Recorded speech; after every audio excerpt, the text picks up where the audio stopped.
Hi అందరికీ నమస్కారం. మన పూజిత డివైన్ ఎడిస్ ఛానల్కి స్వాగతం. ప్రెగ్నెన్సీ సమయంలో గర్భిణీ స్త్రీలు శ్రీ సుబ్రహ్మణ్యేశ్వర స్వామి ద్వారా జన్మ వృత్తాంతం మరియు ఆయన కథను ఎందుకు వినాలి, దీనివల్ల పుట్టబోయే బిడ్డకు ఎలాంటి లాభాలు కలుగుతాయో ఈరోజు మన వివరంగా తెలుసుకుందాం.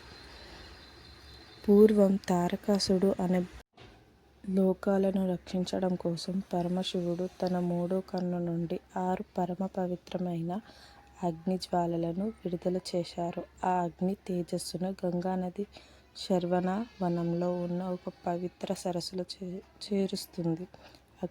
అయితే మన పురాణాల ప్రకారం గర్భిణీ స్త్రీలు ఈ కథ వినడం వల్ల ఎన్నో అద్భుతాలు ప్రయోజనాలు ఉన్నాయి. మొదటిది, తేజస్సు కలిగిన సంతానం. సుబ్రహ్మణ్యేశ్వర స్వామి సాక్షాత్తు శివుని అగ్ని తేజస్సు నుండి పుట్టారు. గర్భవతులు ఈ కథ వినడం వల్ల గర్భంలోని శిశువు.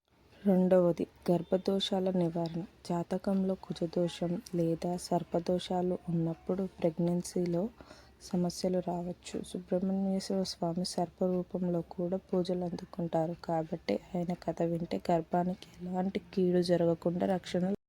మూడవది, ప్రసవం. ప్రెగ్నెన్సీ సమయంలో స్త్రీలకు ఉండే తెలియని భయాలు, మానసిక ఆనందాలను తొలగించి పుట్టబోయే బిడ్డకు స్వామివారి రక్షణ కవచంలా నిలుస్తుంది. అందుకే గర్భిణీలు మంగళవారంలో లేదా షష్ఠి తిథిలో ఈ కథ వింటే సుఖప్రసవం జరుగుతుందని పెద్దలు చెప్పారు.